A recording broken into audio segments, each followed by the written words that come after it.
दोस्तों, पति ब्रह्मचारी के अगले एपिसोड में आ गया है अब तक का सबसे धमाकेदार मोड़। सूरज के बार बार पूछने पर ईशा उसे धक्के मारकर कमरे से बाहर निकाल देती है। जैसे ही ईशा दरवाजा बंद करती है, वो जमीन पर बैठकर फूट फूट कर रोने लगती है। ईशा अपनी माँ की तस्वीर की ओर देखते हुए कहती है, सूरज मुझे माफ कर देना, अगर मैंने तुमसे नफरत करने का नाटक नहीं किया तो मेरे पिता गुलाब सिंह तुम्हें जिंदा नहीं छोड़ेंगे। तुम्हारी जान बचाने के लिए मुझे तुम्हारी नजरों में गिरना ही होगा। ईशा की ये तड़प साफ कर देती है कि ईशा की सूरज के लिए नफरत सिर्फ एक ढाल है।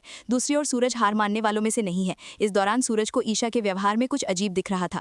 अब सूरज अपने दोस्त बंटी के साथ मिलकर एक योजना बनाता है कि ईशा को पहले भांग पिलाना होगा। इसके बाद हो सकता है कि ईशा भांग के नशे में सच्चाई बता दे। लेकिन सूरज ये जानता है कि ईशा के घर पर कड़ी सुरक्षा है और उसे सीधे अंदर जाने की अनुमति नहीं मिलेगी। इसलिए सूरज ने अपनी पहचान छुपाने के लिए ढोल बजाने वालों का भेष धारण कर लिया। सूरज के चेहरे पर गुलाल और आंखों पर चश्मा लगा है ताकि उसे कोई पहचान ना सके। लेकिन तभी बंटी घबराते हुए कहता है कि सूरज भैया, यहाँ पर हम आ तो गए हैं, लेकिन अगर किसी ने हमें पहचान लिया ना तो इसी ढोल में भरकर बजाएंगे हमें। लेकिन सूरज अपने इरादों का पक्का है। सूरज अपने मन ही मन में ठान लेता है कि चाहे दुनिया इधर से उधर हो जाए, वो ईसा तक पहुंचकर ही रहेगा और सच जानकर ही दम लेगा।